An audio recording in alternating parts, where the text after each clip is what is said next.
Hi friends, welcome to Keerthidev 1517 channel. ఈరోజు మనము శ్రీ వెంకటేశ్వర వజ్ర కవచంలోని అర్థాలను తెలుసుకుందాము. మొదటి శ్లోకం. నారాయణం పరబ్రహ్మ సర్వకారణ కారణం ప్రపద్యే వెంకటేశాఖ్యం తదేవ కవచం మమ. విశ్వవ్యాప్తమైన చైతన్య శక్తి, అన్ని కారణాలకు కూడా కారణమైన శక్తి, బ్రహ్మకి కూడా కారణమైన శక్తియే పద్మావతి దేవి, వెంకటేశ్వర స్వామి, అలమేలు మంగమ్మ. రెండో శ్లోకం.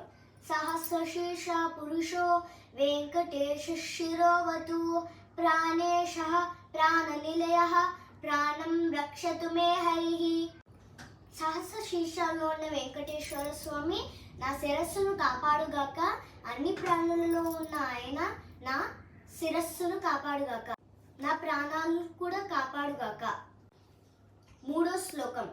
ఆకాశరాత్ సుతానాథ ఆత్మానం మే సదావతు దేవదేవోత్తమః పాయాదేహం మే వెంకటేశ్వరః.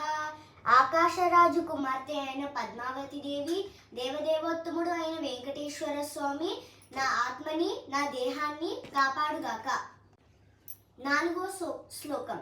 సర్వత్ర సర్వకాలేషు మాంగాంబాజానీశ్వరః పాలయేన్మామకం కర్మ సాఫల్యం నః ప్రయచ్చతు.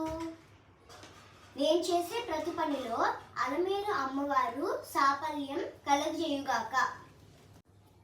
ఐదో శ్లోకం. యయేతద్వజ్ర కవచమభేద్యం వెంకటేశ్వరః సాయం ప్రాతః పటే నిత్యం మృత్యు తరతి నిర్భయః. ఈ కవచం అభేద్యమైనది, దీన్ని ఎవరు భేదించలేరు. ఎవరైతే ఈ వెంకటేశ్వర వజ్ర కవచాన్ని ప్రతిరోజు ఉదయం సాయంత్రం పఠిస్తారో వారిని స్వామి అమ్మవార్ల శక్తి మన చుట్టూ వజ్ర కవచంలా ఏర్పడి మనల్ని మృత్యు భయం నుంచి మరియు ప్రాణ ఆపద నుండి రక్షింపబడతాము. అందరికీ ధన్యవాదాలు. Please subscribe.